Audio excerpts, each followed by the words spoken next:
தொகுதி வேறு. அதாவது நான் ரொம்ப நாள் எடுத்துக்கல, பசியில் இருப்பீங்க நல்லா தெரியுது. அரசாங்கம் இப்போ அதில் 2 அமைச்சர்கள் ஆதி திராவிட மக்களுடைய அமைச்சர்களாக பிரதிநிதியாக இருந்தார்கள் சொல்ல. அதில் என்ஆருடைய அமைச்சராக மதிப்பிற்குரிய திருமதி சந்திரிகா அவர்கள் இருந்தார்கள். பிஜேபியினுடைய அமைச்சராக மதிப்பிற்குரிய சாய் சரவணன் அவர்கள் இருந்தார்கள். முதல்ல சந்திர பிரியங்காவை அமைச்சரவையிலிருந்து நீக்கினாங்க. நீக்கினதுக்கு இது வைத்தப்பட்ட சமுதாயத்தை சார்ந்தவர்கள், ஆதி திராவிட மக்களை சார்ந்தவர்கள். அவங்க மதிப்பிற்குரிய நம்முடைய காங்கிரஸ் கட்சியினுடைய முக்கிய தலைவராக இருந்த சந்திரகாஸ் அவருடைய மகள்.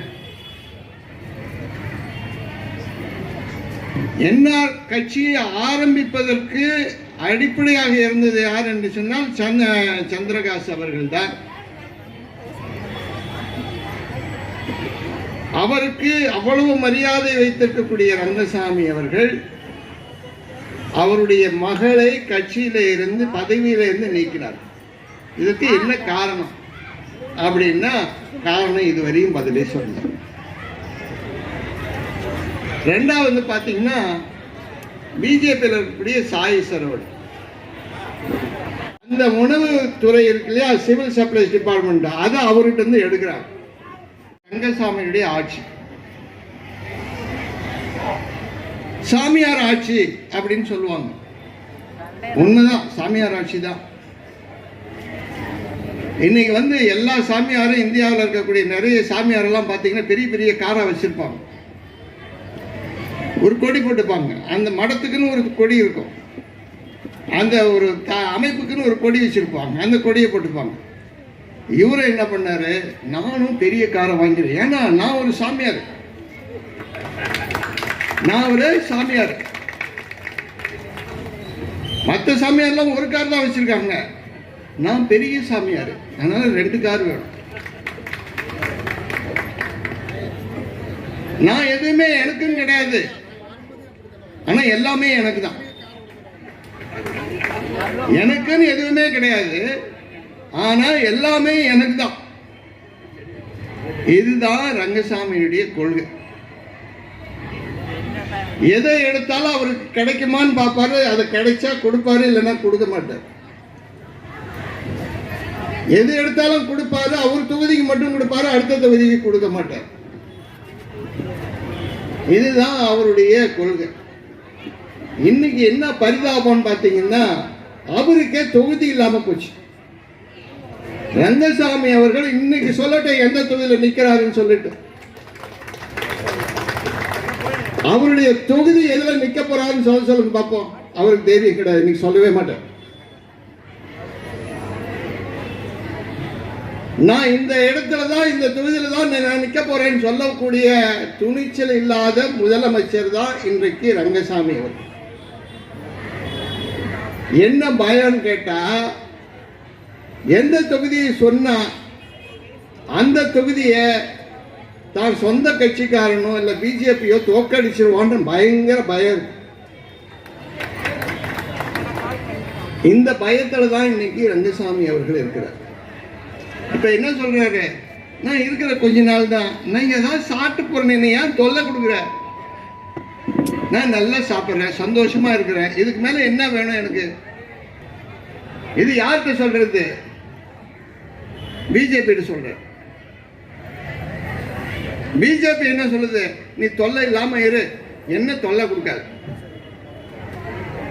என்ன தொல்லை கொடுக்காது, மந்திரி மாத்திரமா மாத்திக்கோ. சாய் சரவணன் எடுத்தாச்சு. அவருக்கு முதல்ல தீயணைப்பு துறையை கொடுத்திருந்தாங்க, அதை எடுத்தாங்க. எடுத்து இப்ப என்ன பண்ணிருக்காங்க,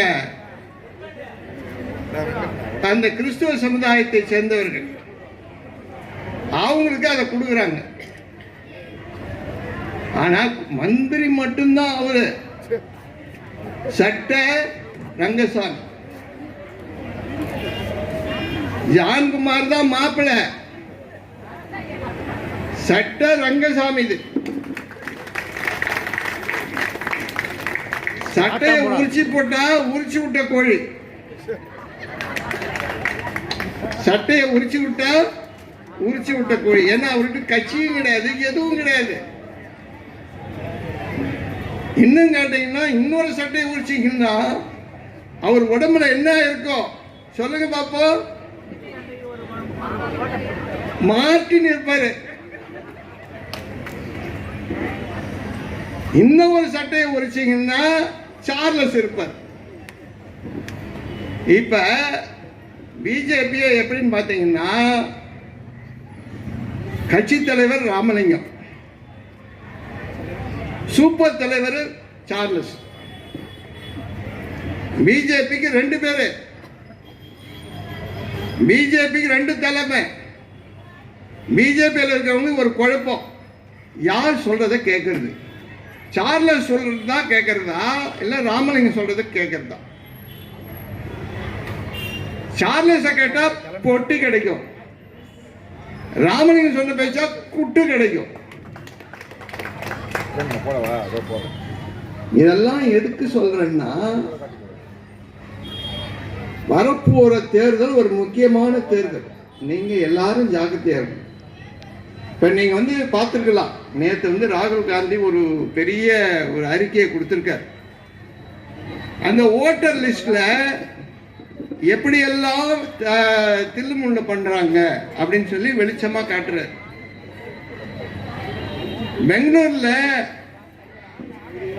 தெற்கு பாராளுமன்றம், பெங்களூர் தெற்கு பாராளுமன்றம், அங்க யார் இருந்தாருன்னா டி.கே. சுரேஷ் ஒரு எம்பி தான் நின்னார் எலெக்ஷன்ல.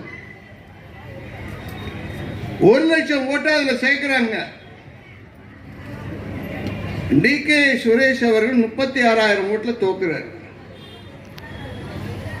அப்ப எப்படி இருக்குதுன்னு பாருங்க. அந்த எப்படி சேர்த்திருக்காங்கன்னு சொல்லி வெட்ட வெளிச்சமாக ராகுல் காந்தி அவர்கள் திரைப்படத்திலே காட்டுவதை போல காட்டியிருக்கின்றார். இதை விட விளக்கமா யார் சொல்ல முடியும்? இப்ப நான் ஏன் இதை இங்க சொல்றேன்னு சொன்னா, அனந்தராமன் ஜாக்கிரதையா இருக்கணும், கமலக்கண்ணு அதை விட ஜாக்கிரதையா இருக்கணும், கார்த்திகேயன் நிச்சயமா ஜாக்கிரதையா இருக்கணும். ஏன்னா இதெல்லாம் பிஜேபி புரியும், இதெல்லாம் பிஜேபி நிற்கக்கூடிய தொகுதிகள். காசுதான் கொடுப்பாங்கன்னு நினைக்காதீங்க, ஓட்டையும் கொண்டாந்து கொடுப்பா. அதனால நீங்க இந்த இடத்துல ஜாக்கிரதையா இருக்கணும்ன்றதுக்கு தான் நம்ம சொல்றோம். நீங்க போடக்கூடிய ஒவ்வொரு ஓட்டும் வருங்காலத்தில் உங்களுடைய எதிர்காலத்தை நிர்ணயம் பண்ணக்கூடியது. நீங்க மாத்தி போட்டுட்டீங்கன்னு வச்சுக்கோங்க, சாய் சரவணன் கதை தான், காவடி தான் தூக்க முடியும், வேற எதுவுமே செய்ய முடியாது. நீங்க நல்லா யோசனை பண்ணி பாருங்க. காங்கிரஸுக்கு ஓட்டு போட்டீங்க, கந்தசாமி மந்திரியா இருந்தார், உங்களுக்கு போராட்டம் பண்ணி என்னென்ன வாங்கி கொடுக்கணுமோ வாங்கி கொடுத்தார். அதை விட முக்கியம், எல்லாருக்கும் படிப்பு வேணும். மதிப்பிற்குரிய திருமா அவர்கள் பேசுகின்ற நேரத்தில் என்ன சொன்னாரு? எல்லா இலவசத்தையும் நிறுத்திடுங்க, எங்களுக்கு வேணாம், எங்களுக்கு அதெல்லாம் கொடுக்காதீங்க, எங்களுக்கு தரமான கல்வியை, உயர்ந்த கல்வியை கொடுங்கள் அப்படின்னு சொல்லக்கூடிய வார்த்தை தான். கமலஹாசன் என்ன சொல்றாரு? இந்த பிஜேபியை ஒழிக்கணும், இந்துத்துவா ஒழிக்கணும்னா ஒரே வழி, கல்வியை எல்லாருக்கும் கொடுங்க. அதே மாதிரி திரும்ப என்ன சொல்றாரு? கல்வியை எங்க மக்களுக்கு மட்டும் கொடுக்காதீங்க, எல்லாருக்கும் கொடுங்க, எல்லா மக்களுக்கும் கொடுங்க அப்படின்னு கேட்கிறார். இதுதான் சென்னையில என்னை வைத்துக் கொண்டு புதுவையில் அமையக்கூடிய அரசாங்கத்தில் நீங்கள் இதை செயல்படுத்த வேண்டும் என்று வாக்குறுதியை கேட்டார். அந்த முழுமையான கல்வியை யார் கொடுத்தாங்கன்னு பார்த்தீங்கன்னா, புதுச்சேரியில் இருக்கக்கூடிய காங்கிரஸ் அரசாங்கம், விஎனுடைய அரசாங்கம் தான் அதை கொடுத்தது. இன்னைக்கு நிறைவேற்றுறாங்கன்னா கிடையாது. இன்னைக்கு பாருங்க, டிராப் அவுட், பள்ளியில இருந்து பள்ளிக்கு செல்லாத சிறுவர்கள், குழந்தைகள் அப்படின்னு பார்த்தீங்கன்னா இந்த வருடம் மட்டும் 10,000 பேர் பள்ளிகளுக்கு செல்லவில்லை. அந்த 10,000 பேரில் வசதி படைத்தவர்கள் கழித்து விட்டு பார்த்தால் மீதி 9,000 பேர் வசதி இல்லாதவர்கள், படிப்பதற்கு வசதி இல்லாதவர்கள் தான் சொல்லணும். என்ன காரணம் அப்படின்னு பார்த்தீங்கன்னா சிபிஎஸ்இ பாடத்திட்டம் தான். சிபிஎஸ்இ பாடத்திட்டத்தை வந்த உடனே வாத்தியாருக்கு என்ன சொல்லிக் கொடுக்கணும்னு தெரியல. பையன் எப்படி பாஸ் பண்ணுவான்? பாஸ் பண்ண முடியாது. இப்ப ரத்னா இருக்கிறாங்க. ரத்னா போன தடவை ஒரு பெரிய செய்தியை சொன்னாங்க. அவங்க சொல்லிதான் எனக்கே தெரியும். புதுவையிலே உயர்கல்வி, அதாவது ஹை ஸ்கூல் என்று சொல்லக்கூடிய அந்த அமைப்பிலே நிறைய பள்ளிக்கூடங்கள் மூடப்பட்டு விட்டன. என்ன காரணங்கள்னா அங்கு படிக்கக்கூடிய மாணவர்கள் பற்றாக்குறை என்பதுதான் காரணம். அந்த பற்றாக்குறை என்ன காரணம் பார்த்தீங்கன்னா, பசங்களாம் ஃபெயில் ஆக்கிறது, வாத்தியாரங்களாம் போடுறது இல்லை, வாத்தியாரங்க அங்கே இருந்தால் இவங்க மந்திரி சபைக்கு கூட்டு வச்சுக்கிறது, வேலையே செய்யறதில்லை. இந்த மாதிரி இருக்கக்கூடிய நிலையிலே அந்த மாணவர்கள் மிதமாக பாதிக்கப்படுகின்றனர். அது மட்டும் இல்லை, அந்த மாணவர்கள் எங்க போறாங்கன்னு பார்த்தீங்கன்னா அடுத்த கட்டம், அடுத்த நிலை போதை பொருள் வியாபாரத்திற்கு செல்கின்றார்கள். என்ன காரணம்? ஏன் அவங்கள பிடிக்கிறாங்கன்னா அவங்க வயசு 14-15 வயசு. அவங்ககிட்ட கொடுத்து வியாபாரம் பண்ணா அவங்களுக்கு குற்றம், அதாவது அவருக்கு இந்த தண்டனை குறைவு. தண்டனை குறைவு என்ற காரணத்தினால இந்த போதைப் பொருள் வியாபாரிகள்லாம் அந்த குழந்தைகளை பயன்படுத்துகிறார்கள். அந்த குழந்தைகள் யாருன்னு பார்த்தீங்கன்னா இந்த மாதிரி ஸ்கூல் டிராப் அவுட் தான். அப்ப இதுக்கு என்ன விடிவு அப்படின்னு சொல்லக்கூடிய நிலைப்பாட்டை நான் பேசிக்கொண்டிருக்கக்கூடிய நேரத்தில் ரத்னா அவர்கள் கூறினார்கள். என்ன சொன்னாங்க? ஏன் இந்த ரெஃபரன்ஸ் சொல்றேன்னா அவங்க சொன்னதுனால நான் சொல்றேன், நானா ஒன்றும் சொல்லலை. இந்த 2 வார்த்தைகளும் அவர்கள் கூறியது அனலைசேஷன். ஏன்னா அவங்க அந்த இடத்துல வாழக்கூடிய நேரத்தில் அதனுடைய விளைவுகள் என்ன என்பது அவர்களுக்கு தான் தெரியும். ஏன்னா எங்களை மாதிரி இருக்கிறவங்க தெரியறதுக்கு வாய்ப்பு இல்லை. சொன்னாதான் தெரியும், சொல்லலன்னா எங்களுக்கு தெரியாது. விளையாடுவதற்கு கூட அவர்களுக்கு இடம் கிடையாது. அந்த சமுதாயத்திற்கு நான் இதை செய்திருக்கின்றேன் என்று சொல்வதற்கு அவரால் முடியுமா என்று சொன்னால் முடியாது.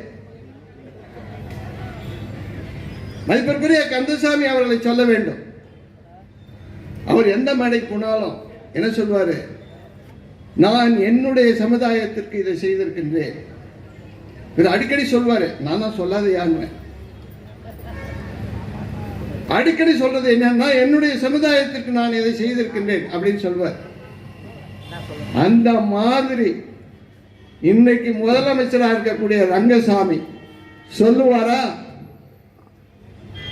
சொல்ல முடியுமா? அப்படின்னா முடியாது. அவரால் செய்ய முடியாது. எல்லா திட்டத்தையும் நிறைவேற்றி விட்டேன், எல்லா திட்டத்தையும் நிறைவேற்றி.